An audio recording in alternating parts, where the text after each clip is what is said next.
Welcome to the story room. I have a terrifying tale for you today called Aunt. Growing up, I knew very little about my mother's side of the family. They had basically disowned her after she decided to do the unthinkable and go to medical school in a time where, particularly in the deep South, women would never be doctors. My relatives were scowling faces that wandered in and out of holiday gatherings, pausing just long enough to pass judgment and leave my dad outraged for about a week. The only one out of the mob that really made an impression was my mom's older sister. This woman sent me acne medication for my birthday one year when I had started that awkward breakout phase. She had once lectured me for about 20 minutes about how, since my mom desired to work, when I got older, no woman would ever love me. I was 10. I only give you this background so you'll understand how unsettling it was when my grandmother called my mom one evening and asked her to fly down there to see them. My aunt had experienced what they call a severe psychotic break, or something along those lines, and none of the relatives knew what to do, or had the money to do it. My mother dutifully packed her things, and I was somehow swept along for the ride. I was only 14 at the time, and still hadn't perfected the art of saying no to my parents. The best thing about that age was I was awkward. People tended to ignore my existence. I got to sit in while my grandparents told my mom everything they knew about this breakdown, and my mom stressed over and over that she wasn't a psychiatrist. My aunt's latest ex was a meth dealer who knew what kind of stuff they had been brewing and sampling. They were also probably diet pills. She'd become obsessed with Ouija boards. Depression runs in the family. She was always a little off, etc., etc. All they knew was that after her work had called them asking for her, they found her completely naked in her living room, curled up and talking to herself. She had covered pages and pages of notebooks with nonsensical symbols and equations about gods and demons. With few other options, the BFE, Georgia, my parents had locked up my aunt in the guest room and called my mother, once again insisting she was not a psychiatrist. My mom told my grandparents that they had to get my aunt sent to some kind of hospital where she could get the proper care, and in the meantime, they needed the supplies to hold them over while they decided what to do. Mom called in some prescriptions and got ready to head into town. Unfortunately, the downside to being 14 is that you're old enough to be expendable, and somehow in the shuffle, I was assigned the task of waiting at the house with my aunt and making sure nothing happened while they were gone. Mom promised they wouldn't be long and assured me waiting at home was better than being trapped on the hour-long drive into town with my grandmother. Many Southerners will tell you not all the South is barren fields and terrifying locals.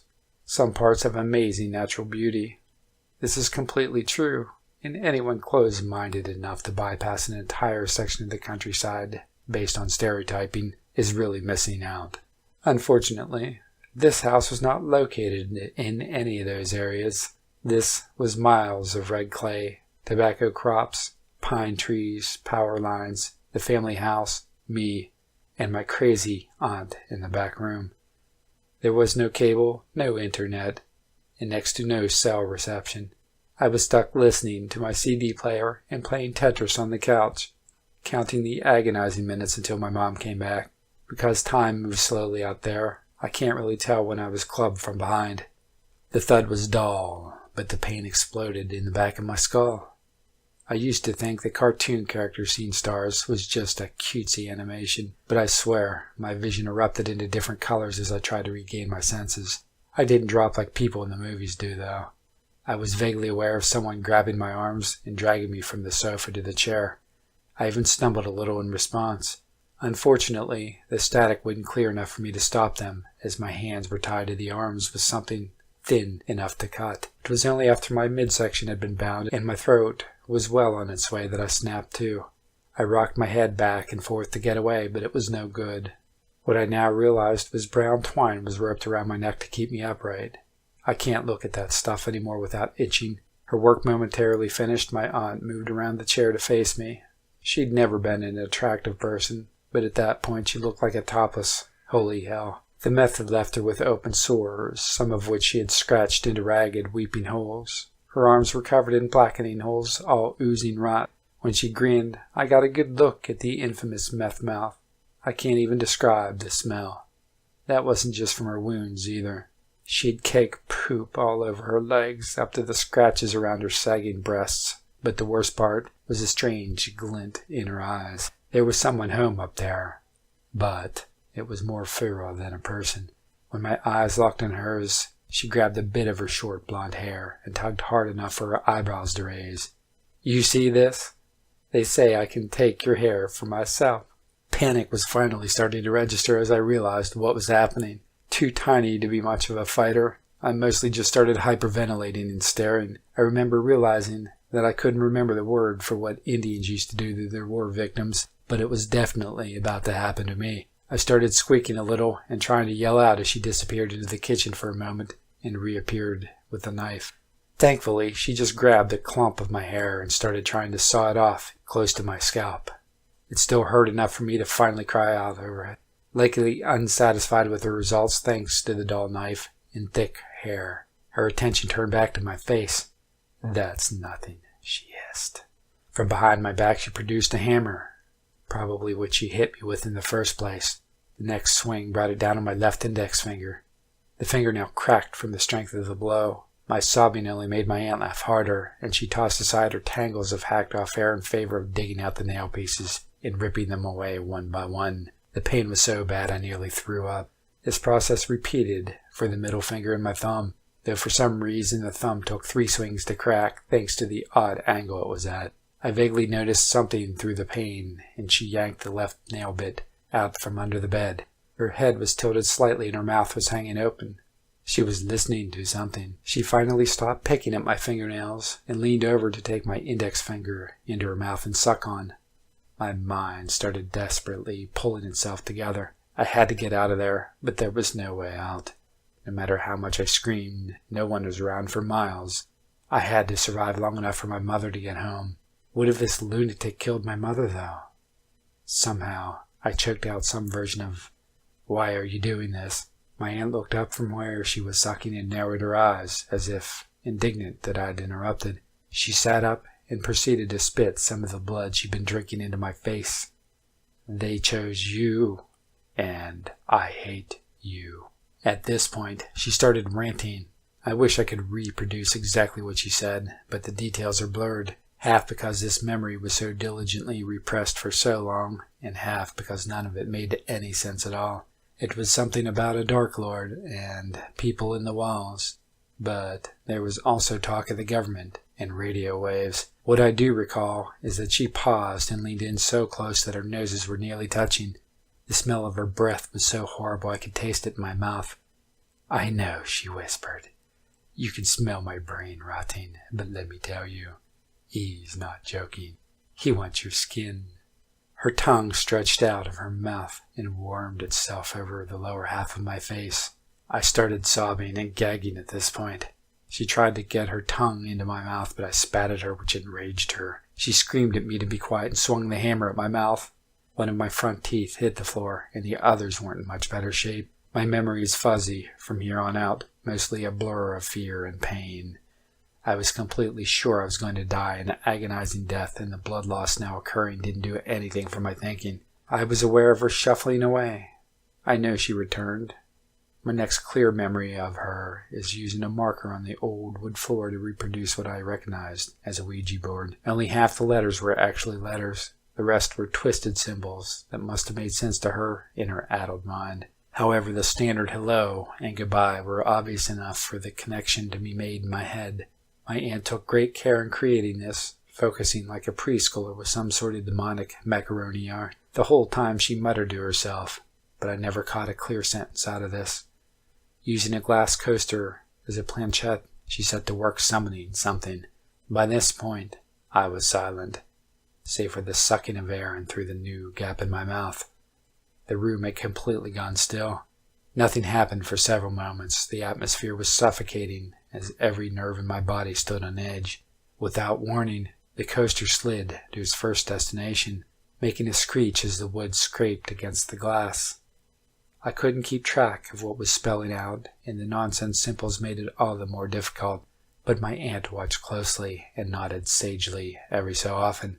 I tried to figure out if it was just my imagination that made it look like the coaster was moving without prodding from her fingertips. The dying afternoon had lowered the temperature considerably, even in the south. Early autumn, and shock was beginning to make me tremble. Each shake shot bolts of pain from my fingers, teeth, and head, but I couldn't take my eyes off the scene before me. I remember thinking to myself, maybe they'll tell her to let me go. A loud crash from the kitchen made me jump, crunching bits of tooth between my molars in the process, and caused my aunt to pause. She raced into the other room, yelled at something giddy, and returned to stalk toward me with feverish delight. That was their sign. This is it. He will be so happy. She grabbed my breast and twisted it sharply. You want this, don't you? This? She scrambled to pick up the knife once more and eyed the pale flesh of my bare thigh. I'd been wearing shorts. Humming random notes, she began to carve the same symbols into my thigh. At one point, she carefully sliced up and peeled back a circle of my skin. This she placed on her nose and grinned at me. Boo, she giggled.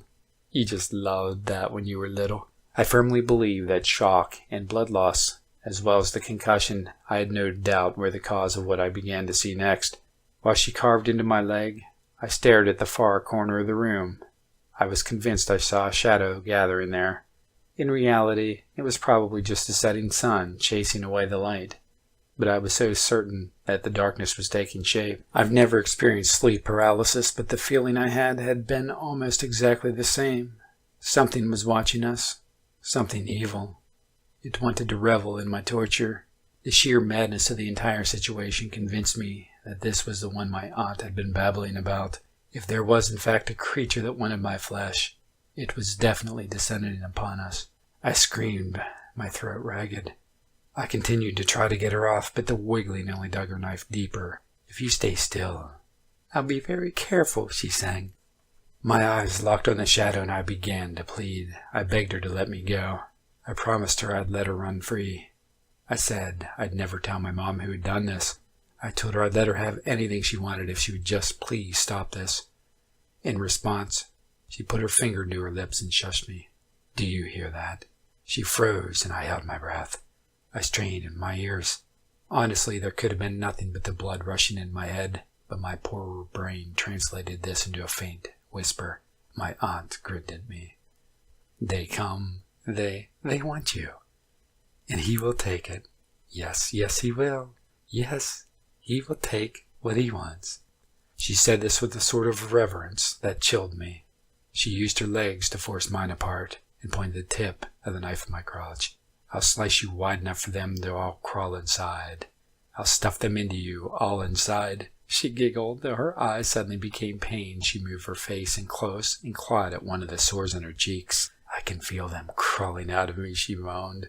She held up one of her arms and shoved the abscesses into my sight. Can you see them? Can you? You aren't even looking. In her rage, she shoved the abscesses into my face, smearing pus and dead flesh into my eyes. It was vile enough to wake me up and renew my struggling to break free. Why was it so cold? Why did I hear those whispers?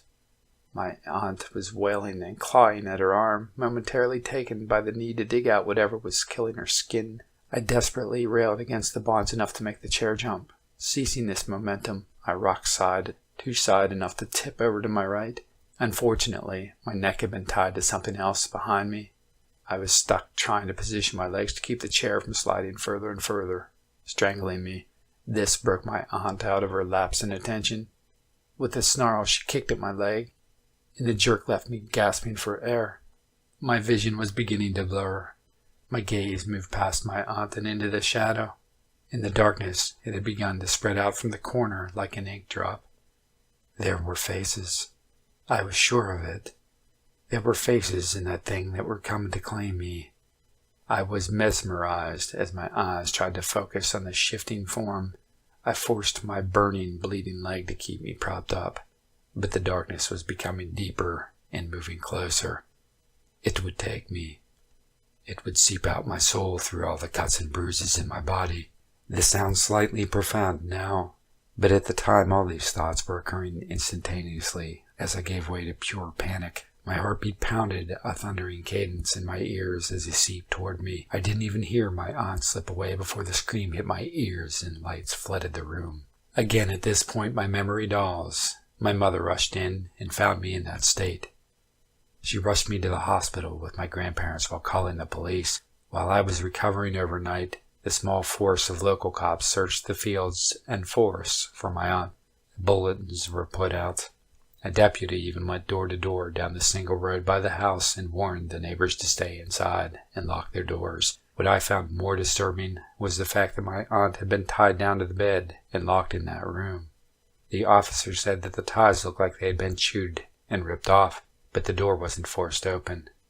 My grandparents, even my mother, swore that it had been locked before they left. They had double-checked it. No one let her out. They did find my aunt. She had hung herself with twine in a barn not far from our land. Though the nails don't grow on my left index finger, middle finger, or thumb, thousands of dollars were able to correct my smile, and my legs healed surprisingly well. Not to be overly spooky or dramatic, but I can't lie to you. I do still have nightmares. In them, I wake up tied down somewhere with my aunt whispering over me. The markings on my legs sting like they were fresh. She looks exactly the way she did that day, down to my blood on her lips. The only thing is, she's just one of the faces in that monster.